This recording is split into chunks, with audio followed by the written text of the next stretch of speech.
Governor Soludo, the governor of Anambra State. Governor Hope Uzodimma, the governor of Imo State. Governor of Ebonyi State, Francis.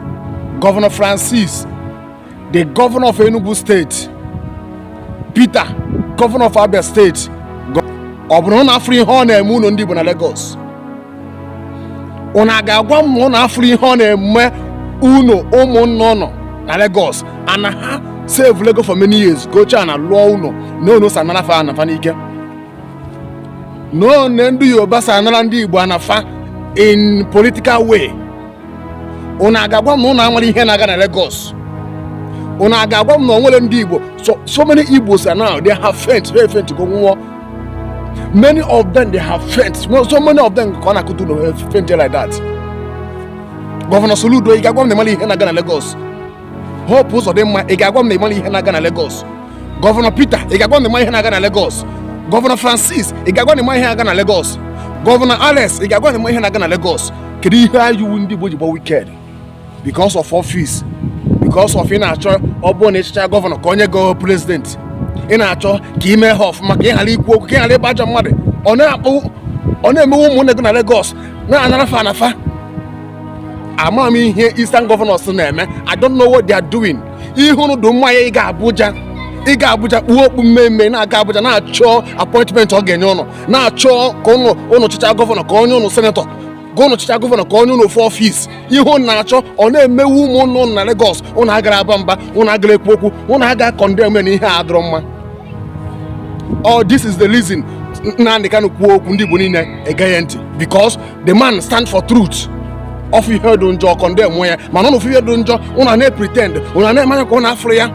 Hope was of them Major and Bokutus international market. Hope was of them Lagos. Hope was of them how far now. They are still doing what they are doing. They are still doing what they are doing. Nakutusu no Ndibo, never let their property because Ndibo grana too much na Lagos. Ndibo have property, so they are using political way to collect that land back from them. Uno suppose they ban back on them why one no have Nibo, those who are Nibo. Mpale adugo too much. Amami this five governors name, I don't know what you people are doing. Uno be disgrace to Igbos. Amami for Hanes and Ndibo ne kumaka this na Lagos right now. Many otutu munna in Lagos na high BP. Many of them faintly. After this video, only video me play on. Kono mani hena gana. Obu na uno nda osa kona kutu usi to na Lagos. Iya fu governors ndu ugwa osa gana abamba. Mana mami hu neme Governor Soludo, Governor Hope Uzodimma, Governor Peter, Governor Alex, Governor Francis. Amami hu neme no office. Ona eme PC papa chomo no. Ona analo omo no ifefe ni ike. Ona agre ekwu na agbasa nkete. Unu be disgrace to Igbos. I'm the one that's saying it. Unu be disgrace to Igbos. Nefo na emu no na Lagos. Na fa unu ga bamba. Ka ha makwa nda ha na another their property no nwe ha si. Unu emechi onu. Unu pretend na na mari ihe na aga no. Ị na-achọ ịbụcha gọvanọ ka onye go president. Ị na-achọ ịbụcha gọvanọ ka ị na-agba ndị Franye odibo. Na ihe ọ na-eme ụmụ nnego na Lagos unu emechi ọnụ. Manya ka unu afụrụ ya. Chineke kele n'igwe n'ụwa ga-akwụ onye ọrụ ụgwọ. Onye ọ n'isuru ọrụ n'ụwa Chineke ga-akwụ ụgwọ. And eji m hela onye na-agwa ndị Igbo niile lulu unu nwere investment na Lagos. My brother, my sister. Ọ bụ na ị ga-echeta ihe Ochukwu gwara gị. Ọ bụ na ị ga-echeta ihe Ochukwu gwara unu, ọ ga-abara gị uru. Naanị aka nwere ike ikwu. Unu chọsikwa ịga na ọzọ, jee na Babish Lagos. Kpochie na Babish Lagos. Lụọ ọnụ unu n'elu Babish Lagos. Ọnụ unu chọ ịga na again na Lagos, gaa na jee lụọ ọnụ na Babish Lagos. And ejikwa m ohere a wee na-agwa ndị Igbo niile a ọkụ tụrụ siri unu ofe na Lagos. Were anafa, achọrọ m ịgwa unu, ọ bụrụ na unu gokwa ana na Lagos ọzọ, ịma na unu bụ a disgrace to Igbos. Unu niile ọkụ tụrụ siri unu na ha unu property unu. Ọ bụrụ na unu gokwa ana ọzọ na Lagos, ịma na unu bụ a disgrace to Igbos. Gụnwa, o nwere ike ifile ịnọ na Lagos now, no metụbego, o nwere ike next 20 years, the next 10 years, the next 30 years, unu gaghị eriri na-ebughị isi na Lagos, o metụtago. Faje this particular place, akụtusie unu, chofu Igbo sụọ, na aba agala na nka, chofu Igbo ka ọkụtusie unu niile ahụ, take over that land. Next month, achọkwa another place, chekwa, kutu school na ebe ahụ, werekwara place, ona aka ha sa aga nge different places na wekwara their property, na anakọrọ ndị Igbo their property. Next 10 years, next 30 years, next 40 years, they will be doing this. They will be doing it naga. Ndị Igbo, tiny logo mbụ ga-abatara ụlọ dozie ebe ụlọ. Gọvanọ Soludo, ị ga-agwa m na ị mara na ihe a ndị a na-eme na Lagos now, na ihe a bụ property ndị Igbo ka ha na-ana. Ị ga-agwa m na ị mara na ihe a ndị a na-eme na Lagos na ha ji indirect way wee na-anakọrọ ndị Igbo their property. Ị ga-agwa m na ị mara.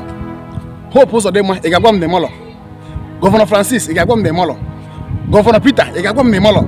Gọvanọ Alex, unu agakwa m na amala. Chineke ga-emele ndị Igbo ebele. Anyị Chineke ga-enye anyị ndụ ọchịchị ndị ọchịchị ga-enwe mwute, ga-afụ their citizen n'anya, ga-afụ ndị Igbo n'anya karịa ego, ga-afụ ndị Igbo n'anya karịa appointment, ga-afụ ndị Igbo n'anya karịa office. Unu ji because of ihe unu na-erite, because of peanut money, were na-emechi ọnụ, ọ na-emewe ụmụnne ọnụ na-ebe akwa, ọ na-agara ekwu okwu. Before I mention this message, achọrọ m ịgwa all these Eastern governors, Soludo, Hope Uzodimma, Alex, Francis, and Peter, menu meeting. Wopụta n'ana, kpọọ na ụmụnụ ka ha bata unu, ifuru mgbe o mere election, presidential election, ifuru ihe o mere ụmụnụ na North, ifuru ihe o mere ụmụnụ na Lagos, unu ekwuru okwu, unu mechiri ọnụ. Akwa unu nụrụ mgbe ọ na-agwafa na ha nata Anambra bịa votuo, kiri ihe unu kwuru, unu amanya ka unu afụrụ ya. Chineke ga-enyere ndị Igbo aka, and Chineke ga-emere ndị Igbo ebele. Look at, gwa m ndị ọchịchị anyị nwere na this east. Tell me, o nwere ndị ọchịchị anyị nwere? We have no governor in this east. We have no governor fụrụ ndị Igbo n'anya. They are that pressed for their money, ha na-aba because of money. Ị ga-afụ onye nwere portion ebe ụmụnne ha nọ, ebe onye nwere portion ị ga-afụ ya. Ha na-aba achọ ọfịs ọ ga-enyefe, ha chịchọ ọchị ka onye ha president, ha chịchọ ọchị ka ha zụọ senetọ ka onye ha senetọ. Ha na-aba na-achọ kpụrụ ed na-eje represent ndị Igbo na Abuja, ọ na-eje represent ego, ọ bụrụ ndị Igbo na-represent. Ka Chineke mere ndị Igbo ebele, ka Chineke wepụta onye ga-afụ ndị Igbo n'anya karịa ego, onye ga na-ekwusiri ndị Igbo ọnụfa. May God have mercy upon us, and may God have mercy upon these 5 governors. Ife a so na one of the reasons 99% of ndị Igbo si ekwu okwu Biafra. Ihe a so na one of the reasons 99%, 100% of ndị Igbo from Maazị Nnamdi Kanu n'anya karịa ọnụ bụ ndị governors. Because Nnamdi Kanu nwere passion, o nwere ifere anya ebe ndị Igbo nọ.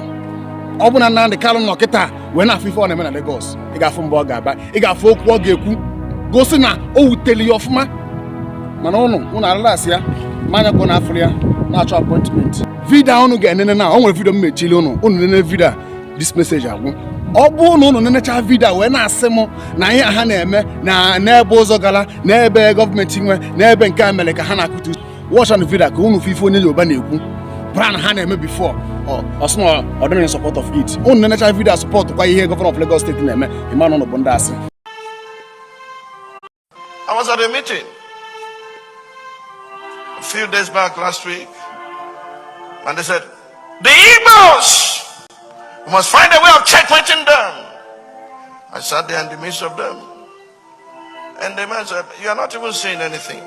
I said, what is the offense? He said, they are bought everywhere in Lagos. They are buying and buying. And I said, when they came with gun and shot your people, or your people collected money for the purchase. Baba looked at me and said, why are you like this? I said, I'm like that. Did your people sell to them? Or they brought gun and said, your land or your life? Why don't you land their industry? Who asked you to sell your land?